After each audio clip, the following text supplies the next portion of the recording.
За окнами медленно падал снег. Тихо, безмолвно, как будто сам мир устал говорить. В особняке Радимира Хранева было все — стекло, мрамор, золото и ни капли жизни. Он сидел у огромного окна. Его коляска не издавала ни звука, но в этом молчании слышалось больше, чем во всех словах, сказанных им за 20 лет. 52 года. 20 из них в плену собственного тела. После аварии ноги перестали слушаться. Мир сузился до размеров комнаты. Раньше он владел миром. Фабрики, сети, контракты, цифры. Теперь только часы на стене, которые тикали так громко, что казалось, они смеются над ним. Однажды он был тем, кто все решает. Теперь он не мог даже подняться. День за днем одно и то же. Сервированный стол на 20 персон, и один человек за ним. Тарелка с ужином, к которой он не прикасался. И тень в зеркале, чужой взгляд, чужое лицо. Его жена ушла 15 лет назад. Друзья исчезли. Даже мать навещала все реже. Не потому что не любила, а потому что не могла смотреть на то, как сын гаснет. Радимир больше не ждал ничего. Ни звонков, ни писем, ни завтра. Он просто существовал. Иногда ему казалось, что дом тоже чувствует эту пустоту, эхо шагов, которых больше нет. Комнаты, где никто не смеется. Пыль, как память о днях, когда здесь звучала жизнь. Иногда он подъезжал к окну и смотрел вниз, на прохожих, на тех, кто идет, на тех, кто может. И думал, как это просто идти? Просто чувствовать землю под ногами. Он не завидовал. Он просто скучал по этому чувству. Снег ложился на стекло, таял и стекал вниз. Как время, как жизнь, уходящая капля за каплей. И если бы кто-то тогда сказал ему, что все изменится, что к его двери постучит чудо в старой куртке и с глазами цвета неба, он бы рассмеялся, он бы не поверил. Но чудеса не спрашивают, веришь ли ты в них. Они просто приходят, когда ты уже не ждешь. Пауза. Если тебе понравилась эта история, поставь лайк, подпишись на канал и включи колокольчик. Пусть твоя вера в чудеса никогда не уснет. Вечер выдался особенно тихим. Снег падал лениво, будто сам не верил, что это зима. Дом Радимира Хранева утонул в мягкой белизне, и, казалось, весь мир заснул. Он сидел у окна, один, как всегда. Но вдруг стук, тихий, нерешительный. Раз, два, три. Он нахмурился. Кто мог прийти в такую погоду? Домработница ушла давно. Друзей у него не осталось. Стук повторился, нежный, но настойчивый. Будто кто-то просил не внимания, а надежды. Радимир откатился к двери. Долгая тишина. Потом щелчок замка. И холод ворвался внутрь вместе с маленькой фигуркой у порога. Девочка. Худенькая, в поношенной куртке, с запутавшимися каштановыми волосами. Глаза, как утреннее небо после грозы. «Мистер», — тихо сказала она, — «я очень голодна. У вас есть еда, которую вы не будете есть?» Слова застряли в воздухе.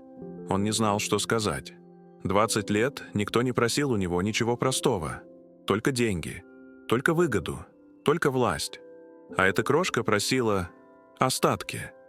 «Что ты делаешь здесь одна?» Наконец спросил он. «Мама на работе».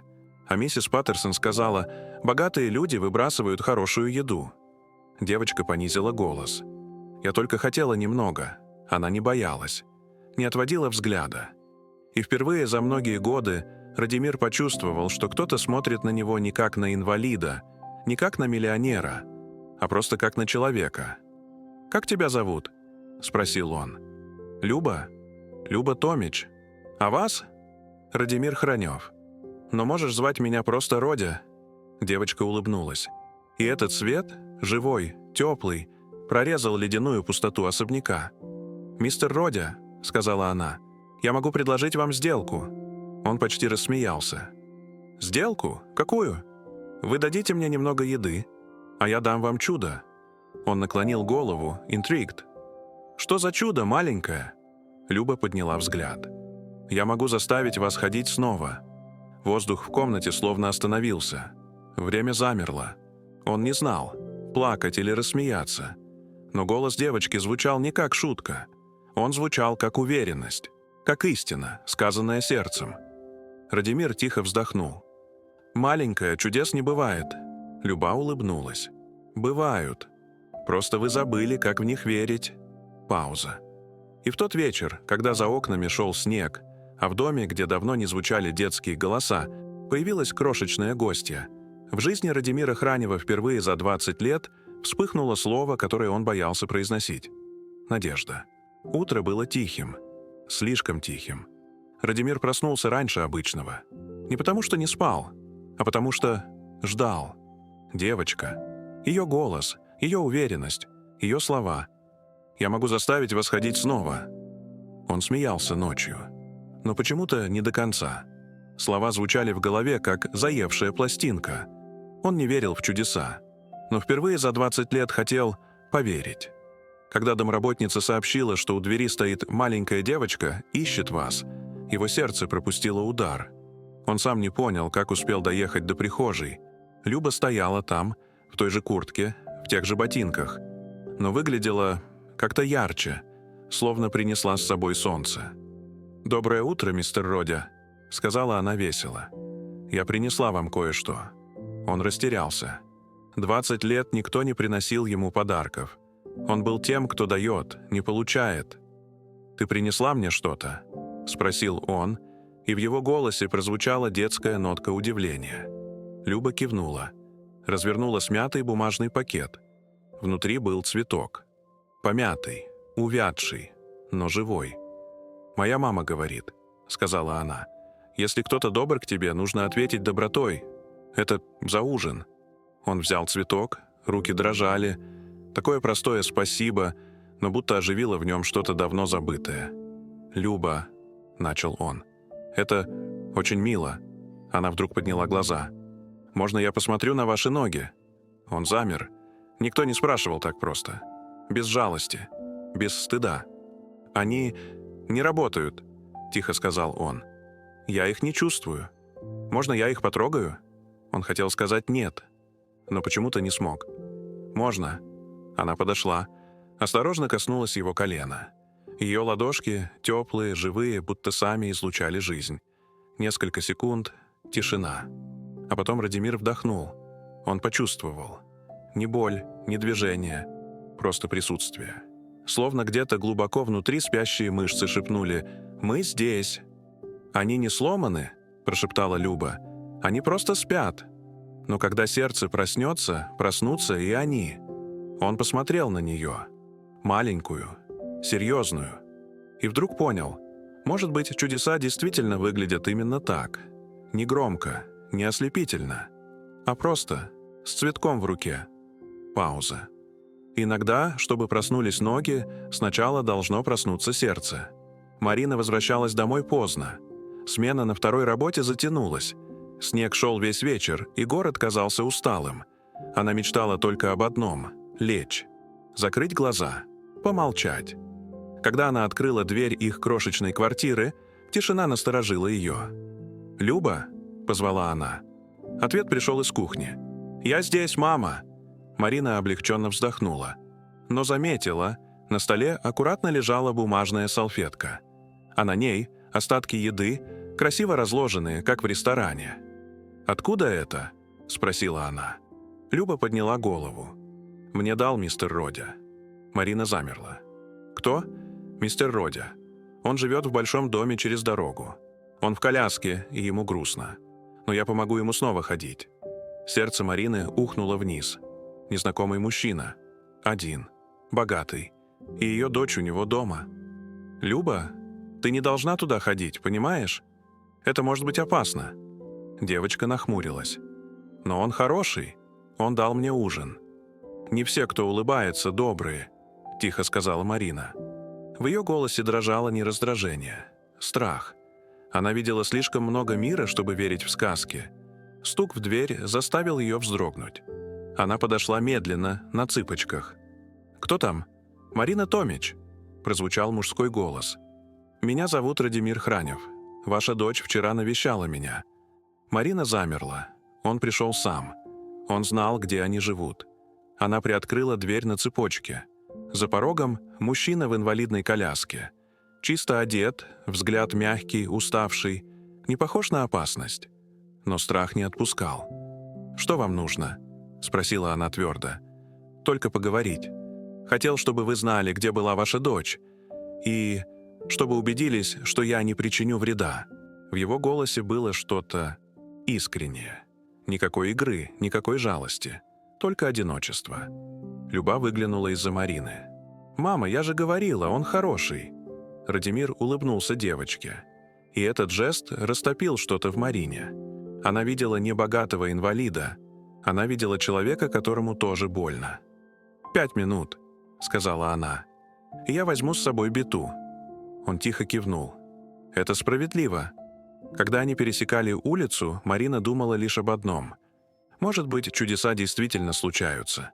Но почему же так страшно, когда они рядом? Пауза. Иногда страх и чудо приходят в одну и ту же дверь. Главное, не закрыть ее слишком рано. Особняк Радимира выглядел иначе ночью. Не страшно, просто слишком тихо.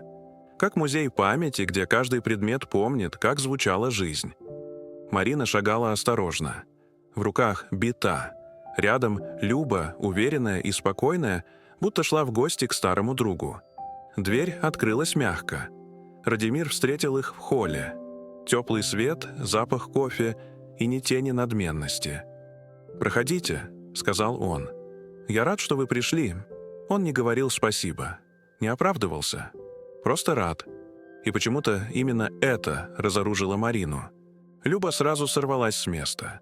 Побежала по коридору, где стены отражали ее звонки смех. Эхо, которое этот дом не слышал 20 лет. Марина следила за ней, настороженно, но в глубине уже без страха. «Простите за вторжение», — сказала она тихо. «Вы не вторгаетесь», — ответил Радимир. «Вы возвращаете сюда жизнь». Он предложил кофе. Она хотела отказаться, но усталость победила. Он налил сам, ловко, привычно, движение уверенного человека, забывшего, что считается беспомощным. Пока Марина грела ладони о чашку, Люба рассматривала картины. Дорогие, строгие, холодные. Она остановилась у портрета. «Это ваши родители?» — спросила она. «Да», — ответил Радимир. «Они всегда хотели, чтобы я был сильным». «Ну вы и есть сильный», — просто сказала Люба. «Только грустный. Тишина. Не обидная. Просто точная». Марина посмотрела на мужчину. Он впервые не прятался за сарказмом, не избегал взгляда. Просто слушал. «Вы знаете, — сказал он, — ваша дочь говорит странные вещи, но иногда кажется, что в них больше правды, чем во всех словах взрослых». Марина улыбнулась. «Да, она верит, что может починить все, даже сердца. Может быть, ей стоит попробовать», — тихо сказал Радимир. «Мое как раз требует ремонта». Люба подошла к ним. «Видите?» — сказала она серьезно. «Я же говорила, магия работает только ради добра». Марина рассмеялась. Впервые за долгое время. Радимир улыбнулся в ответ. И дом будто вздохнул. Пауза. Иногда чудо не падает с неба. Оно просто заходит в дом, ставит Бету у двери и просит налить кофе. Утро было светлым, но в доме стояла тишина. Редкий солнечный луч пробивался сквозь занавески, ложился на пол, будто отмечая новую главу. Радимир сидел за столом, перед ним чашка остывшего кофе. Он не пил, просто смотрел на отражение света в фарфоре. Слова Любы не выходили из головы. «Я могу заставить вас ходить, но только если вы захотите, по правильным причинам». Он не понимал. Какие еще правильные причины? Разве недостаточно просто хотеть встать? Дверь открылась. Легкие шаги. Люба появилась в проеме, будто лучик солнца вошел следом за ней. «Доброе утро, мистер Родя», — сказала она. Он улыбнулся краешком губ. «Доброе, доктор Люба». Она засмеялась. «Сегодня у нас важный разговор». Он кивнул. «Я слушаю. Вы говорили, что хотите ходить», — начала она. «Но зачем?» Он замер. Вопрос простой, а ответ будто где-то потерялся. «Чтобы снова быть нормальным», — наконец произнес он. «Это для вас», — мягко сказала она. А магия не работает, когда хочешь только для себя». Он поднял на нее глаза. «А как надо?» Люба подошла ближе. «Чтобы помогать, чтобы быть нужным, чтобы любить». Эти слова прозвучали так серьезно, будто их говорила не 6-летняя девочка, а кто-то гораздо старше, мудрее. «А если я просто хочу вернуть то, что потерял?» — спросил он. «Тогда вы останетесь там, где были», — ответила она спокойно. «В прошлом». Тишина. Часы тикали, где-то капала вода в раковине. Он почувствовал, как внутри что-то дрогнуло. Стена, которую он строил годами, дала трещину. «А если я захочу ходить, чтобы помогать?» «Тебе», — тихо сказал он. Люба улыбнулась. «Тогда, может быть, начнется чудо». Она взяла его за руку, маленькая ладонь в его большой. И все вокруг словно ожило. Воздух стал теплее, свет мягче, даже сердце билось по-другому. Радимир впервые за 20 лет почувствовал, что живет не только для себя. Он не знал, вернется ли к нему движение. Но точно знал, смысл уже вернулся. Пауза. Иногда путь к чуду начинается не с шага, а с вопроса «Зачем?». Дом Радимира постепенно менялся. Он больше не казался пустым. На подоконнике стояли цветы, на кухне пахло выпечкой, а в воздухе слышался смех. Смех Любы. Тот самый звук, который будил даже стены. Марина приходила теперь часто. Сначала, чтобы присматривать за дочерью. Потом, потому что Радимир просил совета. А потом, потому что ей просто хотелось быть рядом. Иногда они сидели у камина. Без слов. Просто слушали, как трещат поленья. Он в кресле. Она с кружкой чая в руках. Тепло, тихо, без лишних объяснений. Люба бегала по дому, собирала пыльцу света, как она это называла. «Это чтобы тут всегда было счастье», — говорила она серьезно, размахивая веником. Марина смеялась, Радимир улыбался. И каждый раз в этом смехе было что-то большее, чем просто радость. Что-то похожее на исцеление. Однажды вечером Марина осталась дольше обычного. За окном шел дождь. Люба уже спала в соседней комнате. Радимир смотрел на огонь, не решаясь заговорить. «Вы знаете, — тихо сказала она, — я ведь раньше боялась таких домов. Почему? Они напоминают одиночество. А теперь не напоминают». Он повернулся к ней. В его взгляде было столько благодарности, что ей пришлось опустить глаза. «Спасибо, что приходите», — сказал он, — «и за то, что не жалеете меня». «Жалость не лечит», — ответила она. «А вот тепло — да». Пауза. Сердце Радимира билось чаще. Он не помнил, когда в последний раз чувствовал это тихое, светлое волнение. «Знаете», — добавила она после короткой тишины, — «иногда мне кажется, Люба выбрала вас не просто так». «Думаете?» «Думаю. Она умеет чувствовать, где нужна любовь». Он улыбнулся. «Тогда, может, она и для меня чудо принесла». Марина посмотрела на него. В ее глазах усталость, жизнь и нежность, которой он давно не видел. И в тот момент они оба поняли. Чудеса действительно случаются. Не шумно, не ярко. А вот так, между двумя чашками чая. Пауза. Иногда дом наполняется светом не потому, что в нем включили лампы, а потому, что кто-то, наконец, перестал бояться любить. Это случилось не сразу, не внезапно, без грома и света. Просто утром Радимир проснулся и понял, что что-то не так. Он не сразу понял, что именно. Но ощущение было другое, будто тело стало ближе. Он сидел в кровати, неподвижный, как всегда. Но где-то внизу, там, где давно не было ничего, вдруг легкий, едва уловимый отклик. Как будто ветер коснулся кожи. Как будто кто-то шепнул изнутри: «Ты все еще жив». Он не поверил. Решил, показалось. Но потом еще. И снова. И снова. Он позвал Любу. Она прибежала босиком, с растрепанными волосами. «Что случилось, мистер Родя?» Он смотрел на нее, глаза блестели. «Кажется, я чувствую». Люба подбежала, села у его ног. «Где?» «Здесь?» Он показал. «Как будто покалывает». «Это хорошо», — улыбнулась она. «Очень хорошо». Он не знал, что сказать. Просто смотрел на нее, и где-то глубоко в груди росло чувство.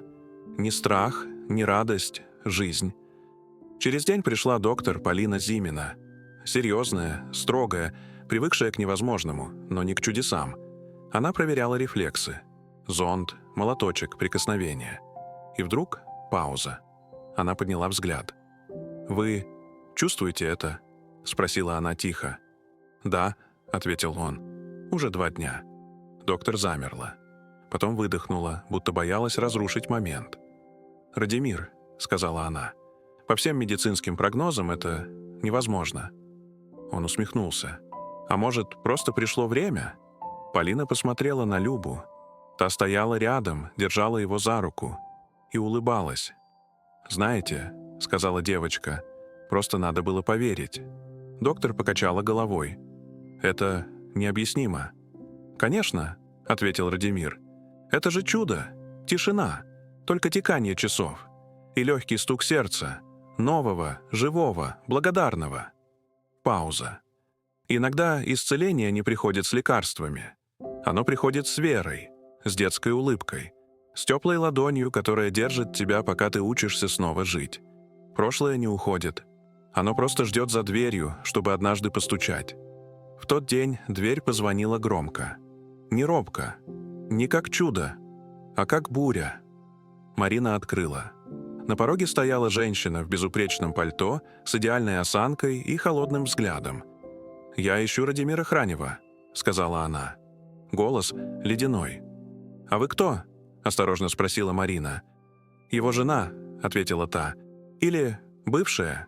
Имя всплыло в памяти, будто горький вкус. Елена. Та, что ушла 20 лет назад, когда в его жизни стало слишком много боли и слишком мало движения. Марина молчала. А в глубине дома раздался голос Радимира. «Пусти ее, Марина». Он встретил бывшую спокойно, без злости, без показной гордости. «Ты все еще живешь здесь», — сказала она, проходя по дому, осматривая каждый угол, будто проверяя собственность. «Да. И у тебя новая семья?» Он не ответил. Люба выглянула из-за двери. Елена взглянула на девочку и усмехнулась. Какая трогательная сцена. Милосердный миллионер и уличное дитя. Слова ударили больно. Но Радимир не дрогнул. «Осторожнее, Елена». Слова иногда звучат громче правды. Она улыбнулась холодно. «Пресса уже знает. Думаешь, тебе поверят? Люди любят скандалы». Марина побледнела. «Зачем вы это делаете?» «Потому что я знаю, как он любит играть в благородство». Елена наклонилась ближе. «Но никто не поверит, что разбитое тело может воскреснуть». Радимир посмотрел прямо ей в глаза. «Может. Когда есть ради кого жить». Она отвернулась. Молчание стало плотным, как воздух перед грозой. «Ты изменился», — сказала она наконец. «Нет», — ответил он, — «просто перестал быть мертвым». Елена ушла. Дверь закрылась тихо.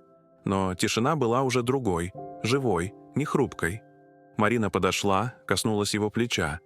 Люба прижалась сбоку, шепнула. «Не бойся, у нас теперь есть семья». Он кивнул. И понял. Прошлое может шуметь, но не имеет власти над теми, кто наконец нашел свет. Пауза. Иногда чудеса нужно защищать. Не мечом, не гневом, а любовью. Утро началось иначе. Воздух свежий. Тишина почти звенящая. Радимир проснулся с ощущением, что сегодня что-то произойдет.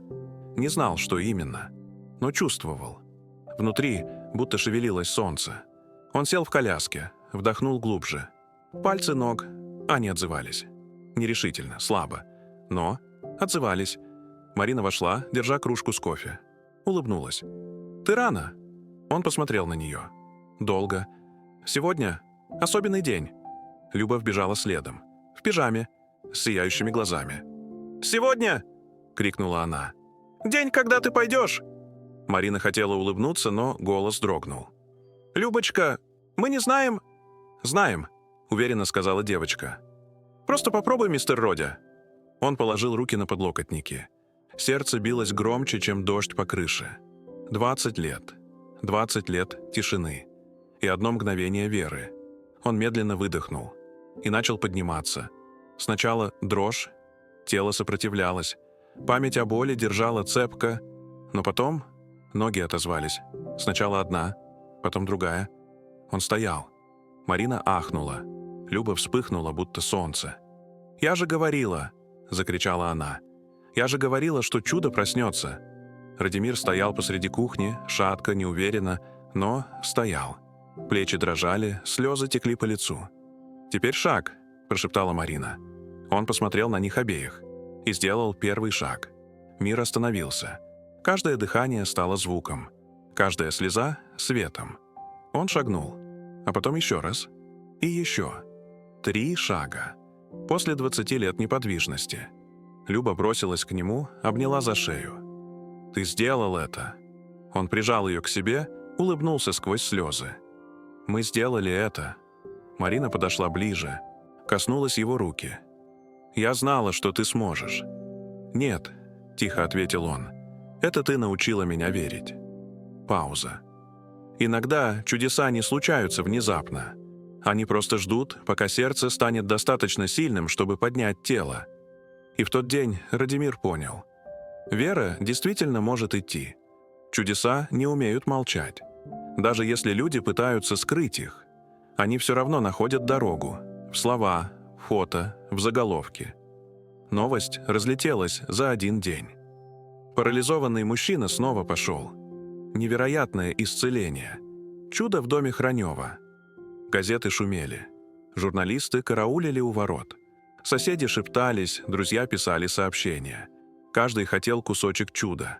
А Радимир просто стоял у окна, на своих ногах, и смотрел на снег. «Они не понимают», — сказал он тихо. Марина подошла, положила руку на его плечо. «Им не нужно понимать. Пусть просто верят». Люба выбежала из комнаты, держа в руках газету. «Мама, смотри, мы на первой странице». На снимке он, Марина и она, их тройка, в момент, когда Радимир сделал свой первый шаг. Фотограф поймал их, будто свет. «Мы стали известными?» — спросила девочка. Марина улыбнулась, но взгляд был тревожен. «Похоже, да. С каждым днем становилось все сложнее. Звонки, письма, репортажи, вопросы. Как вы это сделали? Это правда? Кто заплатил?» Доктор Полина Зимина давала интервью, пытаясь объяснить необъяснимое, но всякий раз добавляла: «Главное в этом не медицина, главное — любовь». И все же находились те, кто сомневался, кто говорил, что чудо — спектакль, что Радимир — лжец, что Марина использует его ради денег. Он видел эти статьи, читал комментарии и молчал. Однажды вечером Марина не выдержала. «Может, уедем?» — спросила она. «Куда?» «Туда, где нас никто не знает».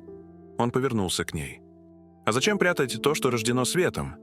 Она посмотрела на него, и в его глазах не горечь, не страх, сила, уверенность. Тот самый человек, которого она помогла вернуть. Люба подошла, взяла их за руки. «Пусть смотрят», — сказала она. «Может, тоже поверят?» Тишина, и где-то вдалеке за окном падал снег. Мир все еще шумел, спорил, сомневался. Но в этом доме было тихо. Тихо, потому что чудо не нуждается в доказательствах. Оно просто есть. Пауза. Иногда самые громкие истории рождаются не для того, чтобы убедить мир, а чтобы напомнить ему: любовь сильнее скепсиса. Прошло полгода. Весна тихо сменила зиму. А дом Радимира наполнился звуками жизни. Смех, запах свежего хлеба, музыка, доносящаяся из старого радио. Когда-то это место было тюрьмой, теперь домом. Люба бегала босиком по саду, разбрасывая лепестки. «Это не просто цветы», — говорила она серьезно. «Это счастье, чтобы оно не убежало». Марина смеялась, а Радимир стоял рядом, на своих ногах, без страха, без коляски. Он взял ее за руку, медленно, точно так же, как когда-то сделал свой первый шаг. «Помнишь?» — сказал он. «Ты тогда сказала, что чудеса не громкие». «Помню. А ведь ты была права. Настоящее чудо не ослепляет. Оно просто живет». Она кивнула. «Иногда в 3 словах», — добавила она. «Я тебя люблю».